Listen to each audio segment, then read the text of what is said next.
at the Preflight for practice forced landing. So the aim of this Preflight and flight is to discuss and learn the pattern, procedures and techniques to achieve a simulated landing and successful outcome in the event of an engine failure. So I'll be explaining techniques and procedures of what you need to adopt if your engine fails, so that you can have a safe outcome. Because the motivation behind today's lesson is, we've only got one engine, so in the unlikely event it does fail, you can use techniques and procedures in this brief to have a safe outcome, as that's the ideal outcome for all flights. In terms of our airplane, so we're in Alpha Bravo Charlie. Let's just imagine that that's our registration type, so it's a Warrior. So the speeds will be a little bit different. So Piper Warrior. Fuel, we've got 130 litres on board, so plenty for this flight. Oil is 7 quarts, so we need a minimum of 6. Maximum we can have is 8 on our airplane. Flight time is 1 hour, and ADAS we've got information kilo. So in terms of the structure of today's lesson, so everything from radius to departure will be done by you. You're getting to a stage where you're almost going for your area solo in the trading area, so it's good practice, and I want to see how you're doing training. So I'll demonstrate the first PFL, then I'll hand over controls to you, and then everything from arrival to shutdown will be done by you. So in terms of the application, so one of the threats that exists of how our engine can, so there's a threat that exists in terms of how our engine could fail. The error will be not switching tanks, the management technique will be fuel monitoring, and the undesired aircraft state will be a reinforced landing. So the threat that exists is fuel exhaustion, so make sure you're switching over tanks as well, and even fuel starvation, having carburetor icing. So those are the two threats that exist. So in terms of our PFL procedure, we'll go over the field, we'll discuss where the wind's coming from, our high key, low key, our WASP checks, and then we'll start the procedure. We'll start off with marathon simulating engine failure. So if you don't hear simulated, assume it's a real engine failure. So first, AVA. Control the aeroplane, establish that glide speed of 73 knots, and then trim. And then you can do check for fire smoke. So if there's or even a fire or failure. So if it's an engine fire, you wouldn't restart the engine. You would just immediately shut down the engine. But remember, for this purpose of this lesson, it's touch checks. But if it was an engine failure, you would do your CMF checks. So carburetor heat on, maybe there's icing, mixture full reach, fuel pump on in case the engine-driven pump failed, and fuel selector at the fullest tank. Then you're going to do your wind. So I'll show you as well in flight. Things you can, physical features you can use, such as smoke or water to tell where the wind is coming from. Then we'll have a look at our WASP. So WASP, it's done to determine the suitability of the field, and it stands for wind, overshoot, surface, shape, slope, size, surrounding. So wind, model, hand, and headwind. Looking out for the overshoots, undershoots, things we can hit. Surface, we want short, dry grass. Shape, we want ideally a rectangular shape. Slope, level would be best. We're used to landing on a level surface. Size, greater than 5 meters, and surroundings, looking at any trees or any rocks as well.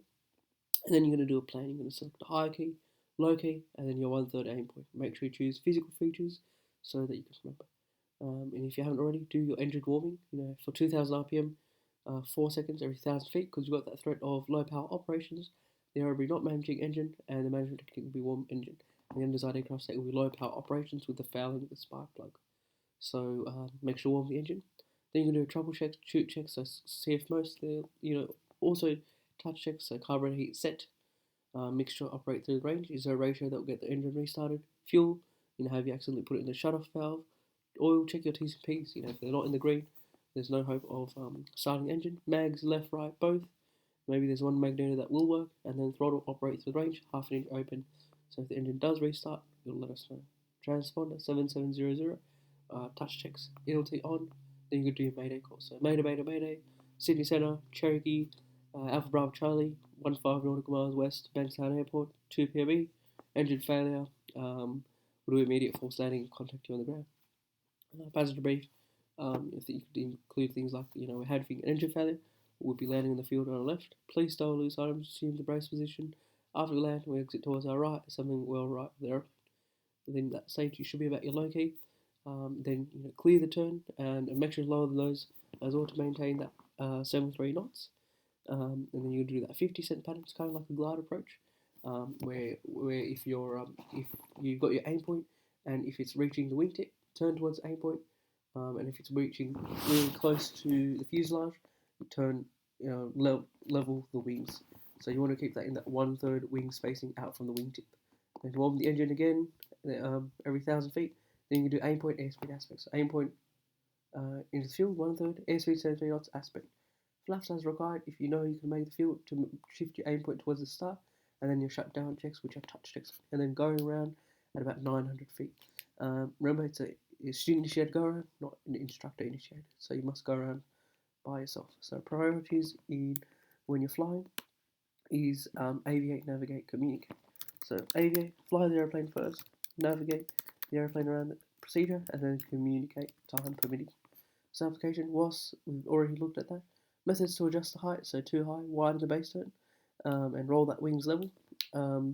What other things you can do is use flaps, or you could also extend your legs, but make sure you're careful that you don't extend it too long and now you're too low. And if you're too low at each of the keys, turn directly to keys. Low key, or if you're too low at your low key, aim point.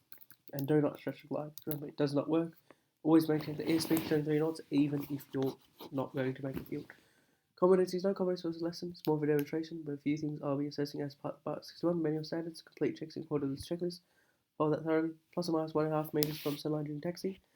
Handing over, taking over procedure. Preferred assess the procedure, so knowing this procedure really well. So the Sydney Flight College procedure. MOS schedule 8, minus 5 knots, plus 10 knots glide speed. Remember, power plus attitude equals performance. So if you've got enough power, set the attitude to get the desired performance. And don't stretch glide, because we've got the threat of low speed flight. You'll be exceeding critical angle, and undesired aircraft safety stalls. So you can manage it by set the glide attitude. So we're going out to predetermined field, so it can be quite busy. Other flight schools from Bankstown can do use the field. So we've got the threat of traffic. The return management will be maintained lookout, and the undesired aircraft stay within air proximity. So the air will be not looking out due to workload. So make sure you do your ALAP cycle. You've got 80% outside, 20% inside. Minimum altitude, so it'll be 800 feet over non-populated, 1,300 feet over a populated area. Engine warming, as well as we mentioned, 2,000 RPM every 4 seconds per 1,000 feet you glide, and never stretch the glide as well.